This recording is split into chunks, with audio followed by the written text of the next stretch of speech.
Hi.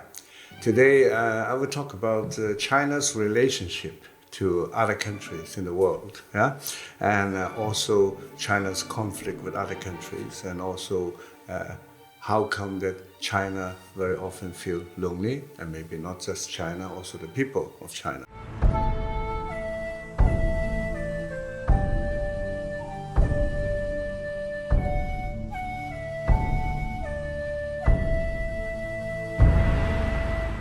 Well, talking about China relationship, then I would like to mention the conflict between China and India. You guys may remember about 8 months ago, there was a kind of clash at the border between China and India near Himalaya. And the Indian side said, 20 Indian soldiers were killed and a bigger number of Chinese soldiers were killed, but China never admit that and say nothing, and actually they claim it was a victory, it was a victory in the propaganda, and basically mentioning no casualty on the China side, only saying that 20 Indian soldiers were killed. Now, 8 months later, recently, the Chinese government admitted suddenly, because they suddenly announced that 4 soldiers who died in that conflict now is retroactively named to be the hero, the hero. They got the honor. And then, suddenly it's very interesting, for 8 months long they kept silent, and then suddenly they have 4 heroes, so, or mature. According to now Indian information and American information, and I think also Australian information sources, they claim that on the Chinese side it was 45 soldiers killed. So actually it's quite a big conflict. Of course, you cannot compare to big war, but this is only, in a way, a small border clash and causing 45 people die on one side, 20 on the other side. Is terrible. But the interesting thing is, the propaganda was saying that it was a big victory of China, and pushed those Indian back and so on. But now the American satellite and also other countries' satellite have taken very clear picture over that area. And the fact is, actually China lost the fight, lost the game. Why now is clear? Because the satellite photo showed very clear that what Indian claim was correct, namely they fought back, the Chinese pushed them back to a certain area, and also they started to negotiate, and India claimed that they were very tough, they stick to their condition, and at last China have to accept all Indian conditions, and one of them is to retreat their army a certain kilometer inward to direction China. And that can be confirmed by the satellite.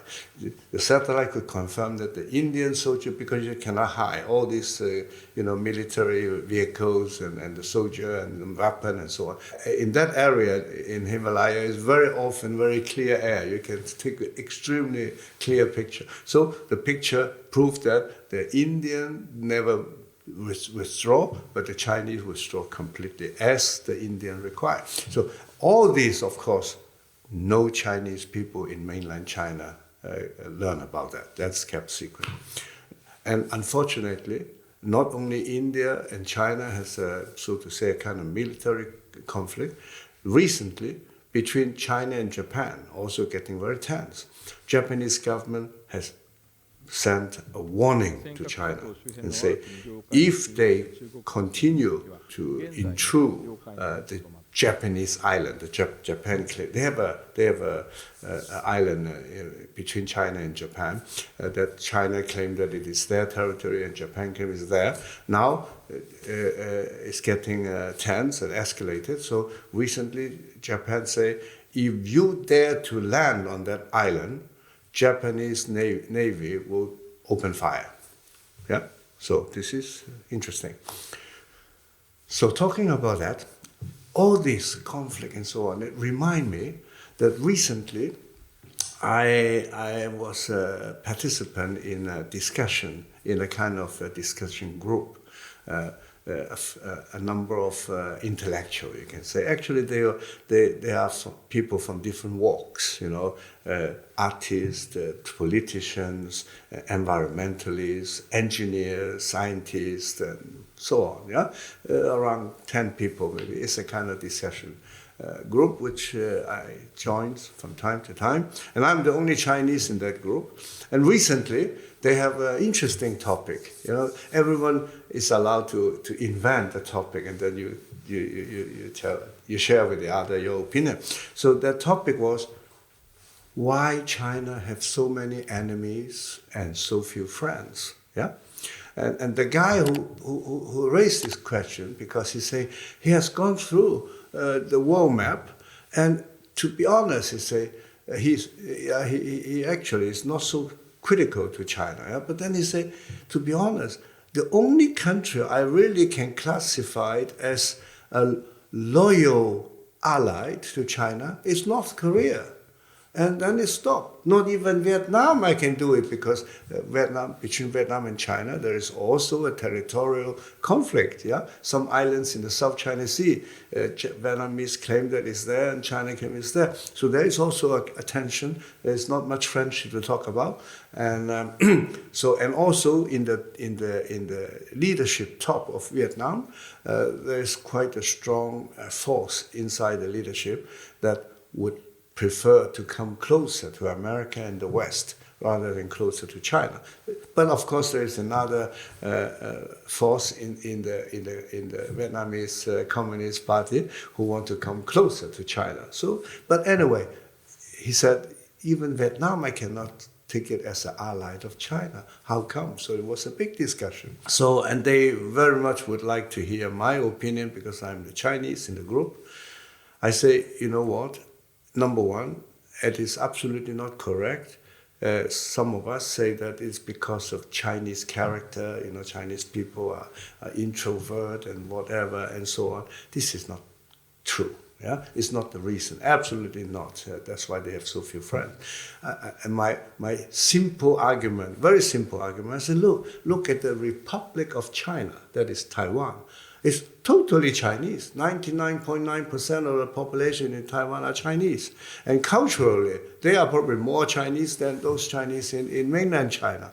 The only difference is different politics, different political system, different political party who rule the country, right? Particularly different system. And if you look at Taiwan, they don't have so many enemies in the world. They have only one enemy, and that is People's Republic of China. And they have friends all over the world. I have been traveling to about 100 countries in the world. I never encounter any critical opinion about Taiwan. Yeah? But very often you hear critical opinion about People's Republic of China, Communist China. And also Hong Kong.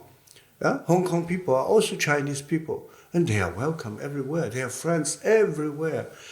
I can talk to any government representative in Europe or in North America about Hong Kong. They all have a positive opinion about Hong Kong until Communist China taking over the ruling of Hong Kong. Then things start to change.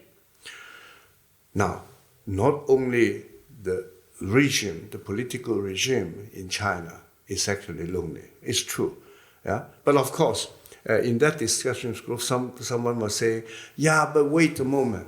Many African countries and also some Asian countries, they claim that they are friends of China. Or China also claim that they are friends. In United Nations, Human Rights Council, they all give the vote to China. Yes, you're right, I say. But you have to look at it. What sort of friends are these? These are friends. They are friends to China as long as they get money from China or other advantage. It's like bought friendship. If you spend money to buy friendship, some people are doing that. Yeah, they are giving other people money, giving other people nice presents, giving them, all sorts of entertaining enjoyments and so on to keep the friendship, or to build up the friendship. But is that a friendship? One day when you do not have that money, the friendship is over, and actually it's happening, yeah? Because the money in Beijing is not endless big. Yeah? Now they are getting sometimes tough because they've been spending a lot of money for this One Belt, One Road and so on. So they are not as generous as before. And some of these African country and Asian country are now raising their critical voice. So they are not friends. So in a way, not only the regime in China is very lonely, actually, because of their politics, many Chinese today also feel lonely. Why? Well, because the Communist Party has been systematically destroyed, traditional culture. And one of a strong element in the Chinese tradition is family tie and friendship tie, or interhuman tie. Yeah? Well, Confucius, put a lot of emphasis on how to manage relationship between people. Now, all these were destroyed by the communists. Yeah? Instead, the communists talk about class struggle, enemy here, enemy there, the Tibetan are separatists, the Uyghur separatists, and the Falun Gong practitioner are enemy of the state, and the Christian are agents of foreign power, and so on and so. You fight each other, yeah? So what happened is, the consequence is, no one trusts the other. And also, because Communist Party ruled the country a lot with agents, and checking what your opinion is about the party, about the government. So nobody dare to say anything in front of an unknown person. Maybe he is an agent. Yeah? I mean, it's terrible. So I tell you, many, many Chinese actually feel quite lonely. Yeah? Particularly those who do not agree with the party in China. Yeah? When you agree with the party with China, or even you want to part of them to make propaganda, then you can talk loud and so on, but still actually you may still feel lonely. So I would say 71 years of communist ruling in China has led China as a country to loneliness, but it also make his people become lonely people. But I still believe the Chinese culture is very deep-rooted. So one day, when the spring comes again, it may start to grow again. And I hope that they will come better sooner than later. So hopefully the 1.4 billion Chinese do not feel so lonely. And maybe at that time, we don't have any CCP. So then it doesn't matter whether they are lonely or not lonely. Thank you for today, and don't forget to subscribe and click like and support us through Patreon or PayPal. Thank you.